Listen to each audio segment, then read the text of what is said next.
तो चलो आज हम करते हैं सीटेट का रिवीजन फास्ट। तो 10 क्वेश्चन से शुरुआत करते हैं। मैंने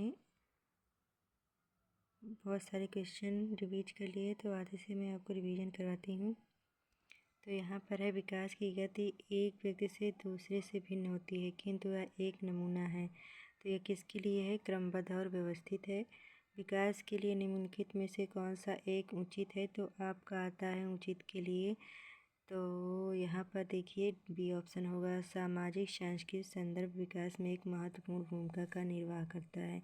व्यक्तियों में एक दूसरे से भिन्नता क्यों होती है? तो व्यक्तियों में जो है वंशानुक्रम और वातावरण के बीच अन्योन्यों के कारण भिन्नता होती है। बच्चे के सामाजिकरण में परिवार क्या करता है? तो परिवार आपकी मुख्य भूमिका निभाता है। फिर नेक्स्ट आता है आपका निम्नलिखित में से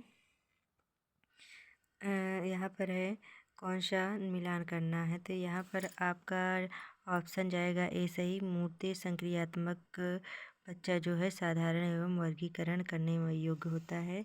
नेक्स्ट आता है, एक बच्ची कहती है धूप में कपड़े जल्दी सूख जाते हैं। वह किसका समझ का प्रदर्शित कर रही है? तो ये कार्य कारण का समझ है। पियाजे के अनुसार बच्चे को चिंतन वयस्कों से भिन्न होता है। तो ये आपका ऑप्शन जाएगा बी। तो वयस्कों से आकार में भिन्न होता है और बजाय के मूर्ति परकता के। ठीक है। फिर नेक्स्ट क्वेश्चन है, निम्नलिखित में से कौन सा एक आधारभूत सहायता का उदाहरण है? तो ये आधारभूत सहायता का उदाहरण होता है अनुबोधन और संकेतन देना एक नाजुक स्थिति पर प्रश्न। फिर नेक्स्ट आता है, अनुबोधन और संकेत देना एक नाजुक स्थितियों में पूछना आधारभूत सहायता के उदाहरण है। वायोगास्की के अनुसार बच्चे सीखते हैं। वायोगास्की और समवयस्कों के परस्पर क्रिया से कोलबर्ग ने नैतिक विकास के चरण को प्रस्तुत किया है। निम्नलिखित में से कौन सी स्थिति बाल केंद्रित कक्षा कक्ष को प्रदर्शित करती है? तो आपका एक कक्षा में जिसमें विद्यार्थी समूह में बैठे हैं और शिक्षिका बारी बारी से प्रश्न समूह में जा रही हो।